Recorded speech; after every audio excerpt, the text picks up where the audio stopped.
I did put the old steering rack back in it with the tire rod ends because those were still good.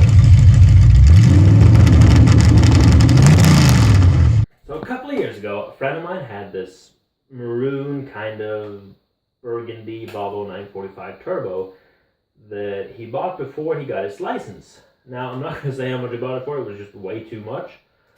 And with not having his license, he always needed someone to drive it for him while he was, a passenger.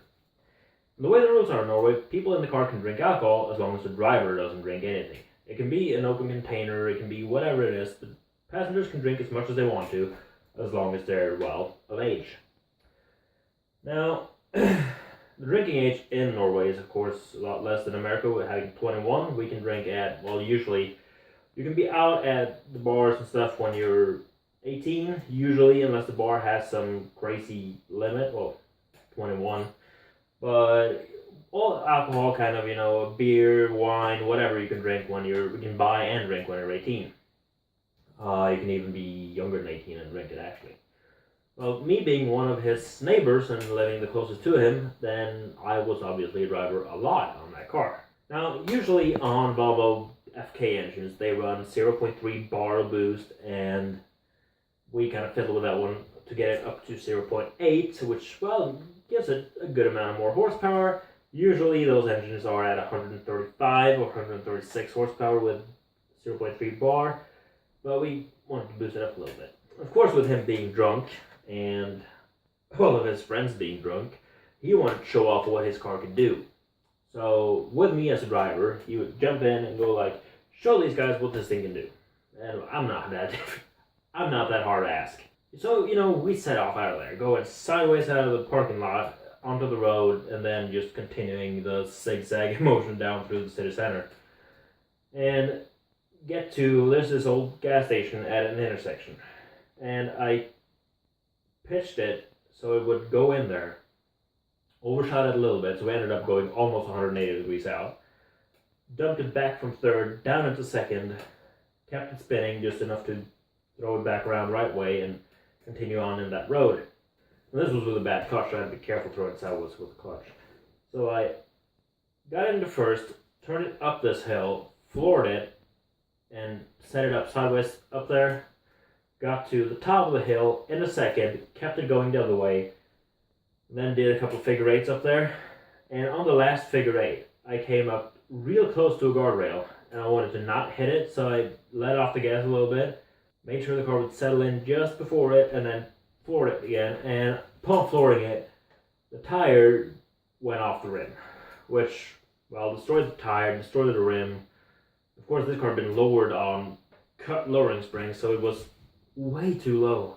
But we got out. I hope you do have spare wheel missing, don't you? Because the cops are going to be here in about 10 minutes when they figure out where we are. So, jump out of the car to the back and go, okay, I have a jack, tools, spare wheel. Yes, we have to do spare wheel.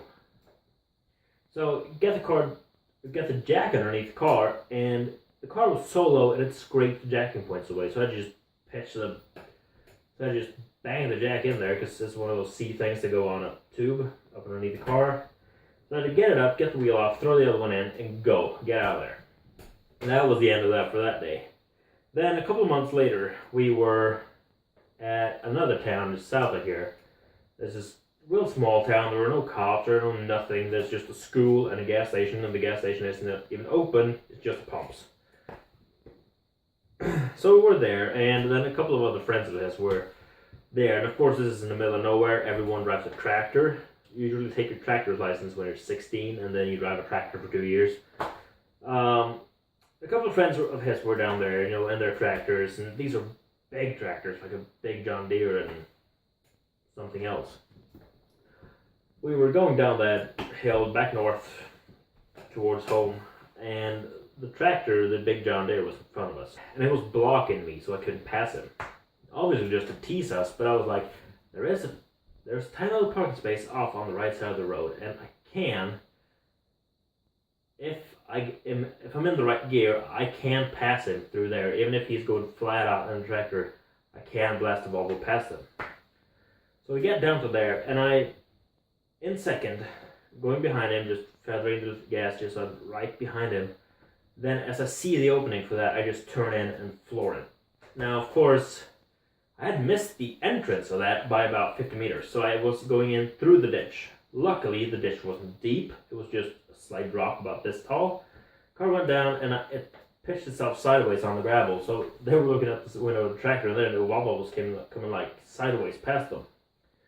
So I got it set up to come back out through the entrance, but I didn't want to take the entrance, of course, with having then a 90-degree to go back onto the road, so I pitched it a bit sooner just to try to get in front of them.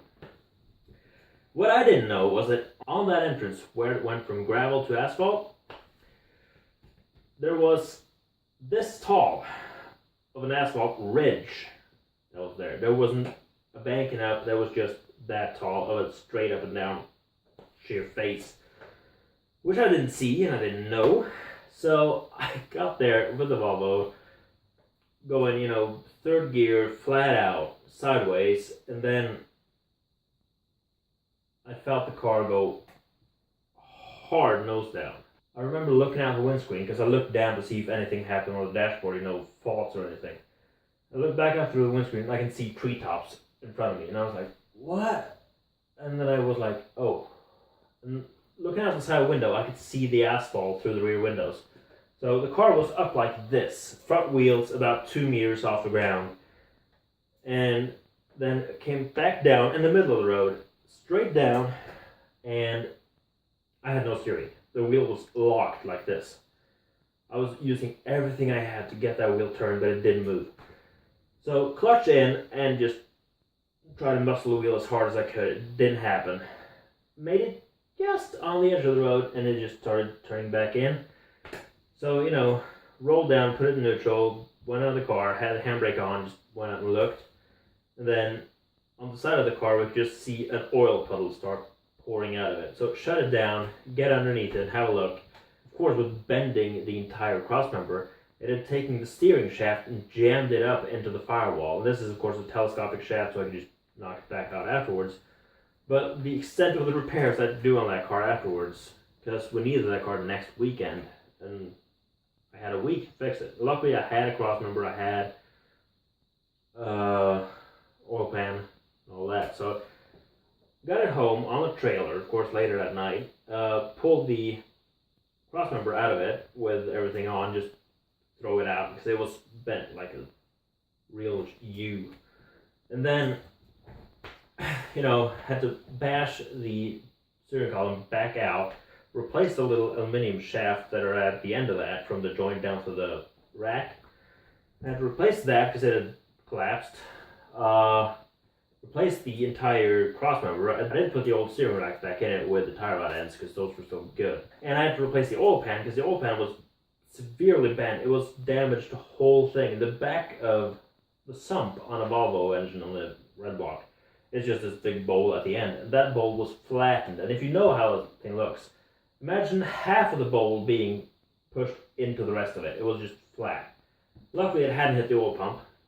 So I just replaced the oil pan, got it back in there, put the engine, put the crossmember back in, got it back together. And then I looked at the hood from the inside. Looked up at it, right where the shock absorbers are. There were 2 tiny little marks in the hood from the shock absorbers hitting the hood. So those shocks were gone, the strut tops were gone, everything were gone. It was just completely bashed that front suspension. But the thing I'm most mad about that is that no one in the tractor had a camera to film that, because I really wanted to see that Volvo come up like that onto the road and then bash down. Of course, it was a big hassle being half an hour away from home, car broken, all that, but we got it home and got it fixed in the end, and that car is now, I think it's been scrapped. It got sold and then got sold again, and I think it was just scrapped after that, because that car was abused so badly that it was nothing to keep anymore. It was completely bashed.